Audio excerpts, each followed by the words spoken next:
How'd you like to go on an amazing trip? I'm talking about a journey back in time, a journey that will take you back to our nation's beginnings. It's a journey I began a few years ago, and I want to tell you about it. I was on a road trip around my beautiful home state of Pennsylvania. And one day I was traveling in the upper Susquehanna River Valley. I came upon this lovely little town. On the way in, I had seen a string of roadside monuments about a Revolutionary War march against some Iroquois Indians ordered by George Washington himself. I get into the town. I see all these markers. I see one about a Revolutionary War fort that was built right there. I see one about an ancient Indian treaty ground. There's one over there about a strategic Indian sentry station.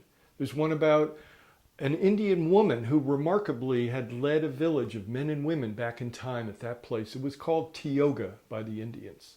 And I'm thinking, what is all this history? Wow, I never learned this. I actually grew up not far from there in northeastern Pennsylvania. And I'd never known it. I would have loved to learn about it in school as a school kid. And I thought, this is great local history. We get taught, for example, about Gettysburg and Valley Forge. We don't get taught enough about the great local history that's right underfoot. And I'm thinking this is a perfect example of that.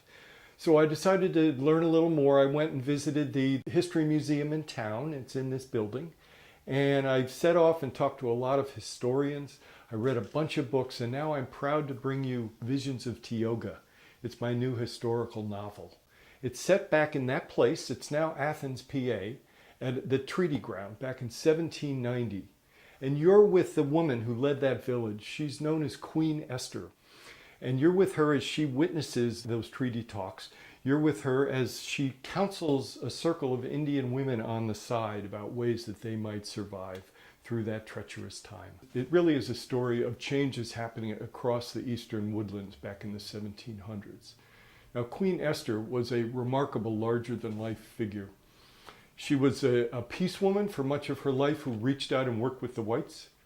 And then at some point, she apparently resorted to violence and was accused of being part of a massacre of whites at a place called the Bloody Rock. And you'll learn all about that in the book.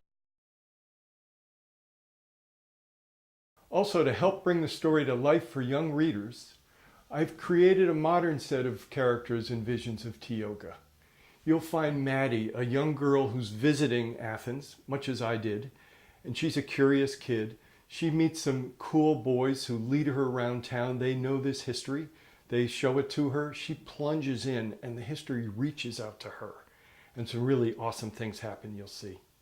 I've had educators tell me they like how Visions of Teaoga looks at how we tell our history and who tells our history. They like how it picks up on classroom themes about multiculturalism, about critical thinking, about perspective. Visions of Teaoga is rich with historical detail. And I've taken a lot of that and I put it on my website as well, jimremsen.com. You're invited to go to the website.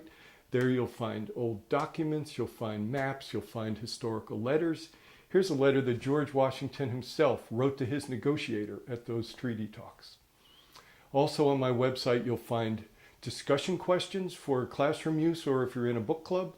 You'll find my history blog. There are ways that you yourself can add your comments to the blog. And of course, you'll find ways that you can order my book, which is being published by Sunbury Press. So I invite you to go on the journey through Visions of Teaoga. I think you'll find it's a journey that expands the way you look at the world.